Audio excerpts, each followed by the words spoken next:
Paper 155. Fleeing through northern Galilee. Soon after landing near Caesarea on this eventful Sunday, Jesus and the 24 went a little way to the north, where they spent the night in a beautiful park south of Bethsaida Julius. They were familiar with this camping place, having stopped there in days gone by. Before retiring for the night, the Master called his followers around him and discussed with them the plans for their projected tour through Batanea and northern Galilee to the Phoenician coast. 1. Why do the heathen rage? Said Jesus, "You should all recall how the psalmist spoke of these times, saying, 'Why do the heathen rage and the peoples plot in vain? The kings of the earth set themselves, and the rulers of the people take counsel together against the Lord and against his anointed, saying, Let us break the bonds of mercy asunder, and let us cast away the cords of love.' Today you see this fulfilled before your eyes, but you shall not see the remainder of the psalmist's prophecy fulfilled, for he entertained erroneous ideas about the Son of Man and his mission on earth. My kingdom is founded on love, proclaimed in mercy, and established by unselfish service. My Father does not sit in heaven laughing in derision at the heathen. He is not wrathful in his great displeasure.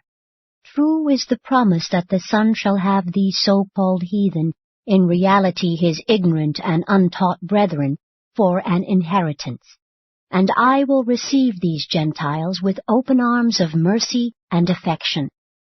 All this loving kindness shall be shown the so-called heathen, notwithstanding the unfortunate declaration of the record which intimates that the triumphant Son shall break them with a rod of iron and dash them to pieces like a potter's vessel. The psalmist exhorted you to serve the Lord with fear. I bid you enter into the exalted privileges of divine sonship by faith. He commands you to rejoice with trembling. I bid you rejoice with assurance. He says, Kiss the Son, lest he be angry, and you perish when his wrath is kindled. But you who have lived with me well know that anger and wrath are not a part of the establishment of the kingdom of heaven in the hearts of men. But the psalmist did glimpse the true light when in finishing this exhortation he said, Blessed are they who put their trust in this Son. Jesus continued to teach the 24, saying, The heathen are not without excuse when they rage at us. Because their outlook is small and narrow, they are able to concentrate their energies enthusiastically. Their goal is near and more or less visible, wherefore do they strive with valiant and effective execution. You who have professed entrance into the kingdom of heaven are altogether too vacillating and indefinite in your teaching conduct. The heathen strike directly for their objectives. You are guilty of too much chronic yearning. If you desire to enter the kingdom, why do you not take it by spiritual assault, even as the heathen take a city they lay siege to? You are hardly worthy of the kingdom when your service consists so largely in an attitude of regretting the past, whining over the present, and vainly hoping for the future. Why do the heathen rage? Because they know not the truth. Why do you languish in futile yearning? Because you obey not the truth. Cease your useless yearning, and go forth bravely, doing that which concerns the establishment of the kingdom. In all that you do, become not one-sided and over-specialized. The Pharisees who seek our destruction verily think they are doing God's service. They have become so narrowed by tradition that they are blinded by prejudice and hardened by fear. Consider the Greeks, who have a science without religion, while the Jews have a religion without science. And when men become thus misled into accepting a narrow and confused disintegration of truth, their only hope of salvation is to become truth-coordinated, converted. Let me emphatically state this eternal truth.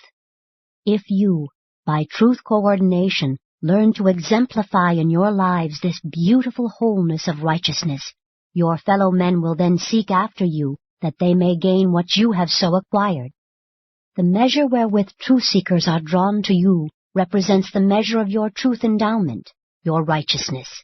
The extent to which you have to go with your message to the people is, in a way, the measure of your failure to live the whole or righteous life, the truth-coordinated life. And many other things the Master taught his apostles and the evangelists before they bade him good night and sought rest upon their pillows. 2. The evangelists in Chorazin. On Monday morning, May 23, Jesus directed Peter to go over to Chorazin with the 12 evangelists, while he, with the 11, departed for Caesarea Philippi, going by way of the Jordan to the Damascus-Capernaum road, thence northeast to the junction with the road to Caesarea Philippi, and then on into that city, where they tarried and taught for 2 weeks. They arrived during the afternoon of Tuesday, May 24. Peter and the evangelists sojourned in Chorazin for 2 weeks, preaching the gospel of the kingdom to a small but earnest company of believers. But they were not able to win many new converts. No city of all Galilee yielded so few souls for the kingdom as Chorazin. In accordance with Peter's instructions, the 12 evangelists had less to say about healing, things physical, while they preached and taught with increased vigor the spiritual truths of the heavenly kingdom. These 2 weeks at Chorazin constituted a veritable baptism of adversity for the 12 evangelists, in that it was the most difficult and unproductive period in their careers up to this time. Being thus deprived of the satisfaction of winning souls for the kingdom, each of them the more earnestly and honestly took stock of his own soul and its progress in the spiritual paths of the new life. When it appeared that no more people were minded to seek entrance into the kingdom, Peter, on Tuesday, June 7, called his associates together and departed for Caesarea Philippi to join Jesus and the apostles. They arrived about noontime on Wednesday and spent the entire evening in rehearsing their experiences among the unbelievers of Chorazin. During the discussions of this evening, Jesus made further reference to the parable of the sower and taught them much about the meaning of the apparent failure of life undertakings. 3. At Caesarea Philippi. Although Jesus did no public work during this 2-week sojourn near Caesarea Philippi, the apostles held numerous quiet evening meetings in the city, and many of the believers came out to the camp to talk with the Master. Very few were added to the group of believers as a result of this visit. Jesus talked with the apostles each day, and they more clearly discerned that a new phase of the work of preaching the kingdom of heaven was now beginning. They were commencing to comprehend that the kingdom of heaven is not meat and drink, but the realization of the spiritual joy of the acceptance of divine sonship. The sojourn at Caesarea Philippi was a real test to the 11 apostles. It was a difficult 2 weeks for them to live through. They were well nigh depressed, and they missed the periodic stimulation of Peter's enthusiastic personality. In these times it was truly a great and testing adventure to believe in Jesus and go forth to follow after him. Though they made few converts during these 2 weeks, they did learn much that was highly profitable from their daily conferences with the Master. The apostles learned that the Jews were spiritually stagnant and dying because they had crystallized truth into a creed, that when truth becomes formulated as a boundary line of self-righteous exclusiveness instead of serving as signpost of spiritual guidance and progress, such teachings lose their creative and life-giving power and ultimately become merely preservative and fossilizing. Increasingly, they learned from Jesus to look upon human personalities in terms of their possibilities in time and in eternity. They learned that many souls can best be led to love the unseen God by being first taught to love their brethren, whom they can see. And it was in this connection that new meaning became attached to the Master's pronouncement concerning unselfish service for one's fellows. Inasmuch as you did it to one of the least of my brethren, you did it to me. One of the great lessons of this sojourn at Caesarea had to do with the origin of religious traditions, with the grave danger of allowing a sense of sacredness to become attached to non-sacred things, common ideas, or everyday events. From one conference they emerged with the teaching that true religion was man's heartfelt loyalty to his highest and truest convictions. Jesus warned his believers that, if their religious longings were only material, increasing knowledge of nature would, by progressive displacement of the supposed supernatural origin of things, ultimately deprive them of their faith in God. But that, if their religion were spiritual, never could the progress of physical science disturb their faith in eternal realities and divine values. They learned that, when religion is wholly spiritual in motive, it makes all life more worthwhile, filling it with high purposes, dignifying it with transcendent values, inspiring it with superb motives, all the while comforting the human soul with a sublime and sustaining hope. True religion is designed to lessen the strain of existence. It releases faith and courage for daily living and unselfish serving. Faith promotes spiritual vitality and righteous fruitfulness. Jesus repeatedly taught his apostles that no civilization could long survive the loss of the best in its religion, and he never grew weary of pointing out to the 12 the great danger of accepting religious symbols and ceremonies in the place of religious experience. His whole earth life was consistently devoted to the mission of thawing out the frozen forms of religion into the liquid liberties of enlightened sonship. 4. On the way to Phoenicia. On Thursday morning, June 9, after receiving word regarding the progress of the kingdom brought by the messengers of David from Bethsaida, this group of 25 teachers of truth left Caesarea Philippi to begin their journey to the Phoenician coast. They passed around the marsh country by way of Luz to the point of junction with the Magdala-Mount Lebanon Trail road, thence to the crossing with the road leading to Sidon, arriving there Friday afternoon. While pausing for lunch under the shadow of an overhanging ledge of rock near Luz, Jesus delivered one of the most remarkable addresses which his apostles ever listened to throughout all their years of association with him. No sooner had they seated themselves to break bread than Simon Peter asked Jesus, "Master, since the Father in heaven knows all things, and since his Spirit is our support in the establishment of the kingdom of heaven on earth, why is it that we flee from the threats of our enemies? Why do we refuse to confront the foes of truth?" But before Jesus had begun to answer Peter's question, Thomas broke in, asking, "Master, I should really like to know just what is wrong with the religion of our enemies at Jerusalem. What is the real difference between their religion and ours? Why is it we are at such diversity of belief when we all profess to serve the same God?" And when Thomas had finished, Jesus said, "While I would not ignore Peter's question, knowing full well how easy it would be to misunderstand my reasons for avoiding an open clash with the rulers of the Jews at just this time, still it will prove more helpful to all of you if I choose rather to answer Thomas's question, and that I will proceed to do when you have finished your lunch." 5. The Discourse on True Religion. This memorable discourse on religion, summarized and restated in modern phraseology, gave expression to the following truths. While the religions of the world have a double origin, natural and revelatory, at any one time and among any one people there are to be found 3 distinct forms of religious devotion, and these 3 manifestations of the religious urge are: 1. Primitive religion, the semi-natural and instinctive urge to fear mysterious energies and worship superior forces, chiefly a religion of the physical nature, the religion of fear. 2.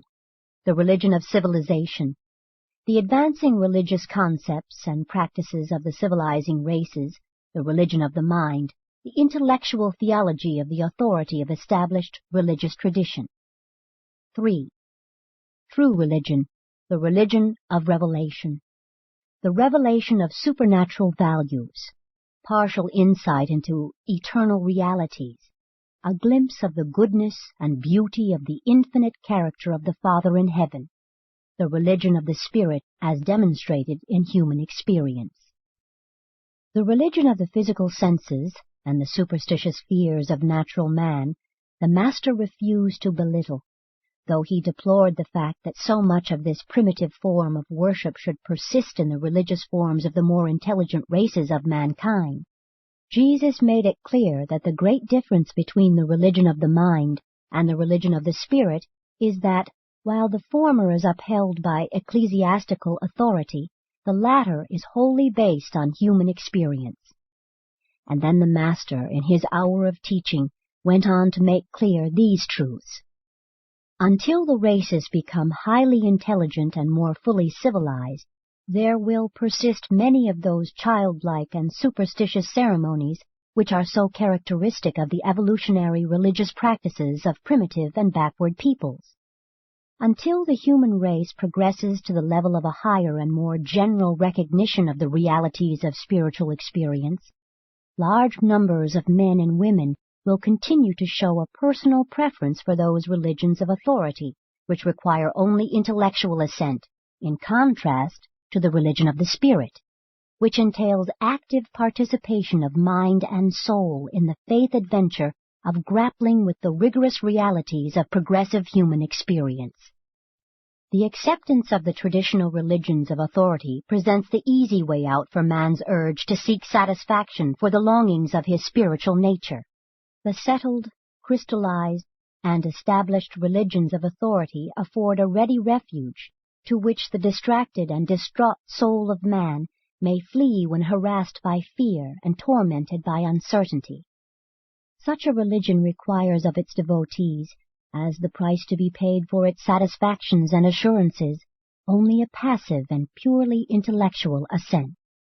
And for a long time there will live on earth those timid, fearful, and hesitant individuals who will prefer thus to secure their religious consolations, even though, in so casting their lot with the religions of authority, they compromise the sovereignty of personality, debase the dignity of self-respect, and utterly surrender the right to participate in that most thrilling and inspiring of all possible human experiences, the personal quest for truth, the exhilaration of facing the perils of intellectual discovery, the determination to explore the realities of personal religious experience, the supreme satisfaction of experiencing the personal triumph of the actual realization of the victory of spiritual faith over intellectual doubt, as it is honestly won in the supreme adventure of all human existence, man seeking God, for himself and as himself,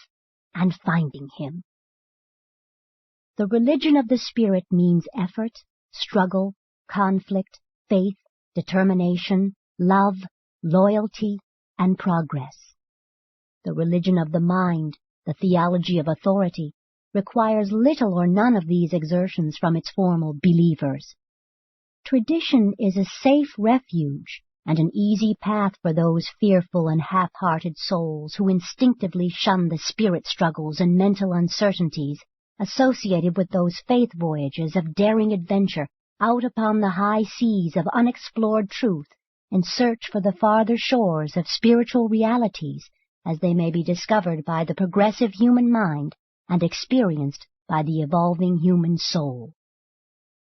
And Jesus went on to say, at Jerusalem the religious leaders have formulated the various doctrines of their traditional teachers and the prophets of other days into an established system of intellectual beliefs, a religion of authority. The appeal of all such religions is largely to the mind.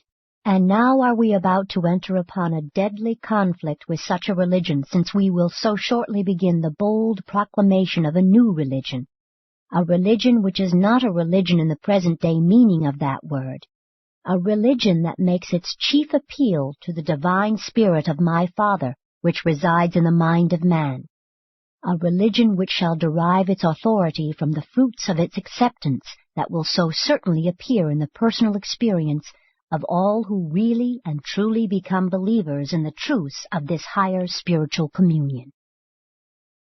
Pointing out each of the 24 and calling them by name, Jesus said, And now, Which one of you would prefer to take this easy path of conformity to an established and fossilized religion as defended by the Pharisees at Jerusalem, rather than to suffer the difficulties and persecutions attendant upon the mission of proclaiming a better way of salvation to men, while you realize the satisfaction of discovering for yourselves the beauties of the realities of a living and personal experience in the eternal truths and supreme grandeurs of the kingdom of heaven?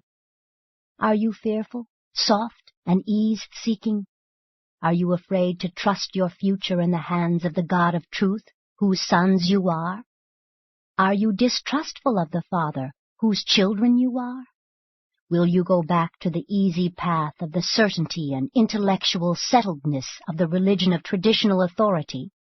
Or will you gird yourselves to go forward with me into that uncertain and troublous future of proclaiming the new truths of the religion of the Spirit, the kingdom of heaven in the hearts of men? All 24 of his hearers rose to their feet, intending to signify their united and loyal response to this, one of the few emotional appeals which Jesus ever made to them. But he raised his hand and stopped them, saying, "Go now apart by yourselves, each man alone with the Father, and there find the unemotional answer to my question.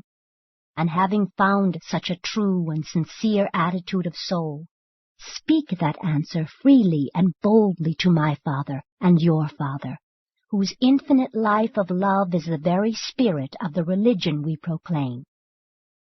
The evangelists and apostles went apart by themselves for a short time. Their spirits were uplifted, their minds were inspired, and their emotions mightily stirred by what Jesus had said.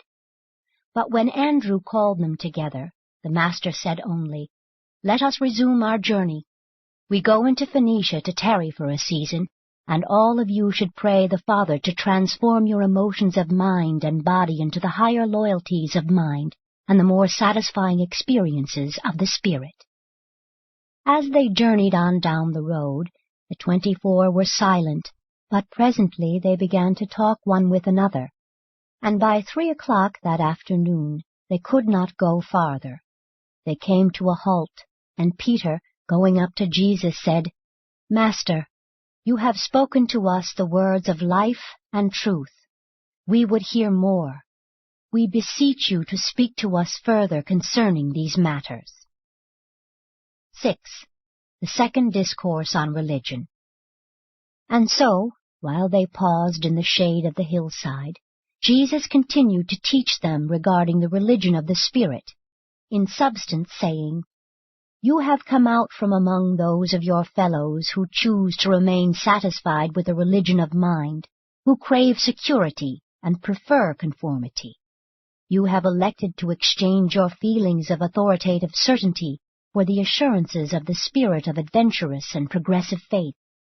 You have dared to protest against the grueling bondage of institutional religion and to reject the authority of the traditions of record, which are now regarded as the Word of God.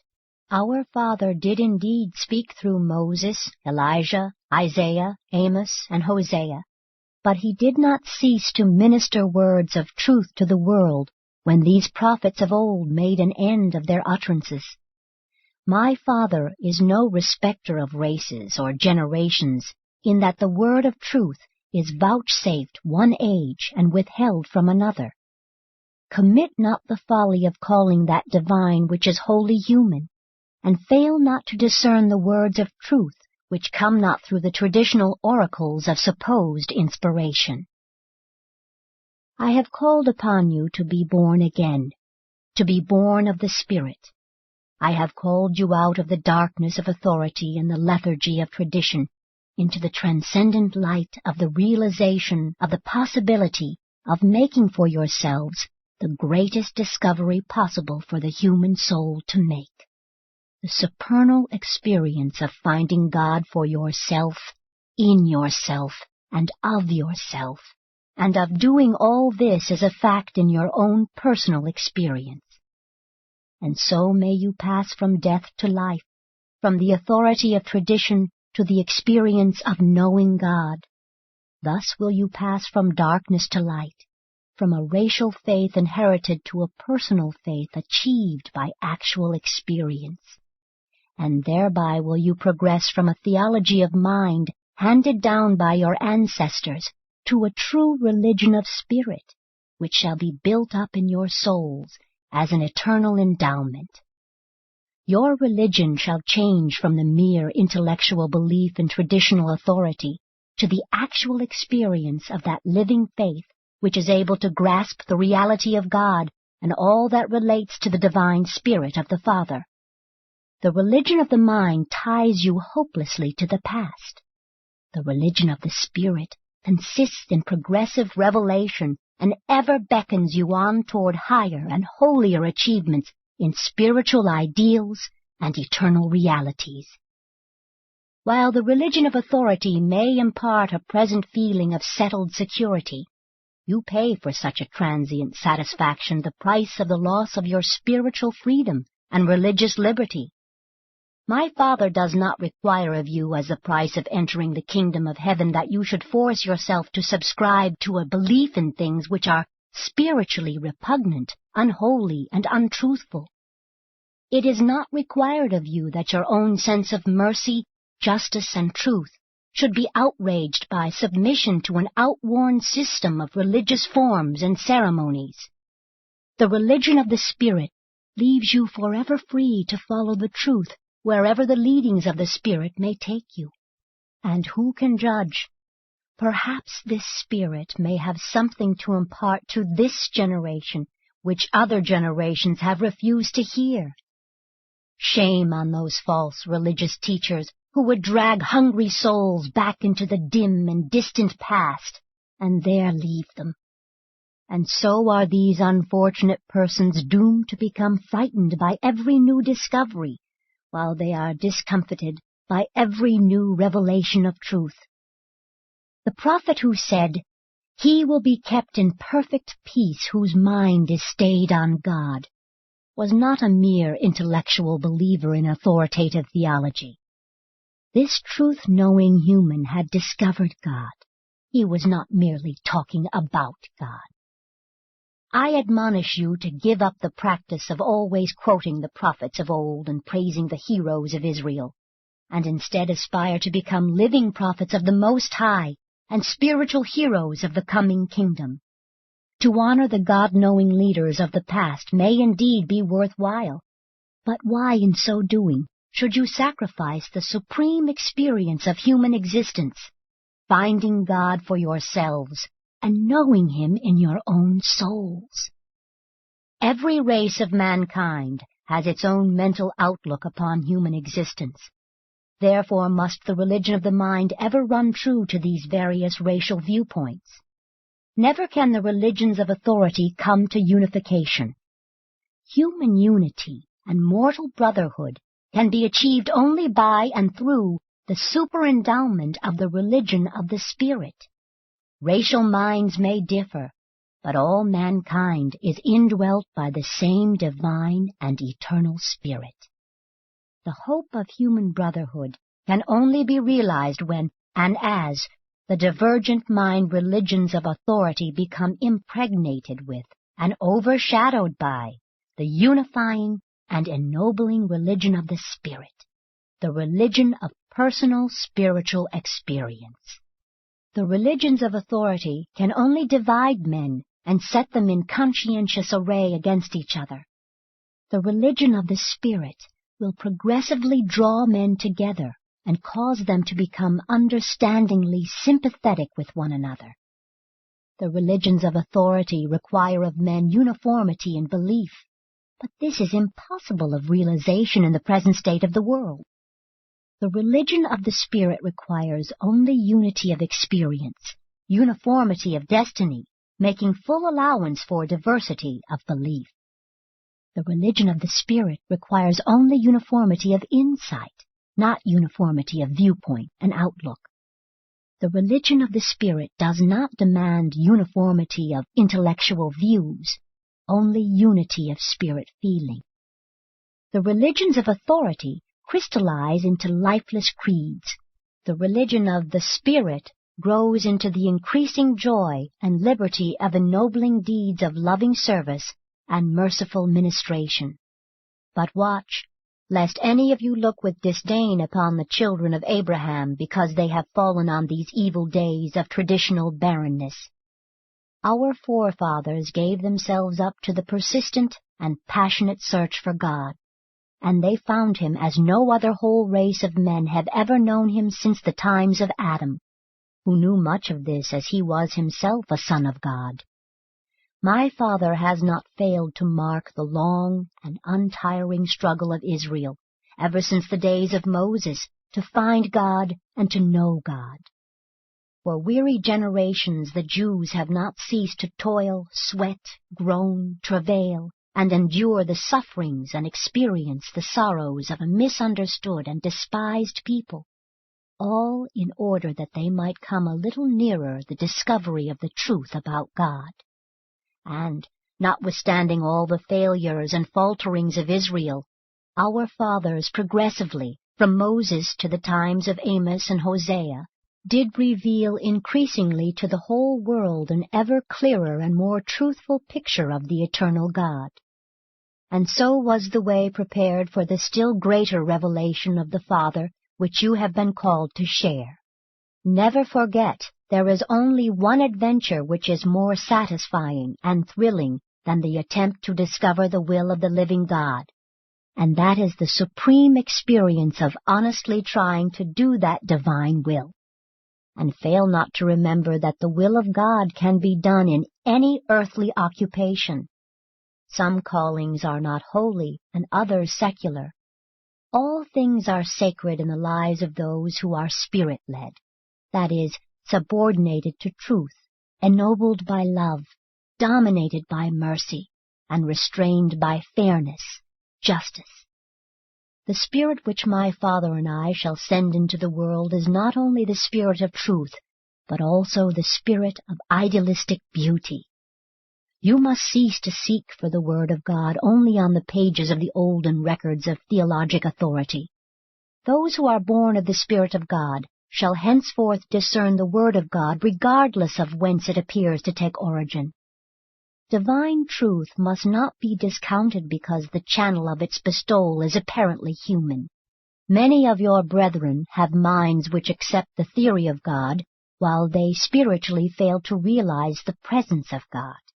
And that is just the reason why I have so often taught you that the kingdom of heaven can best be realized by acquiring the spiritual attitude of a sincere child.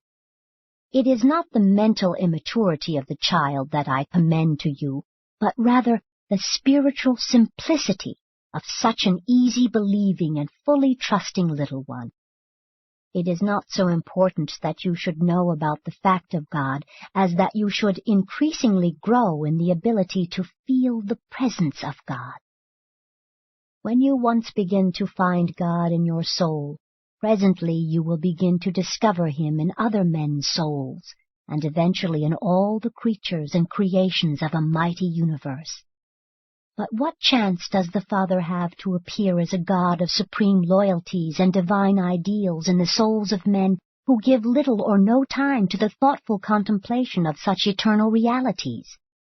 While the mind is not the seat of the spiritual nature, it is indeed the gateway thereto. But do not make the mistake of trying to prove to other men that you have found God.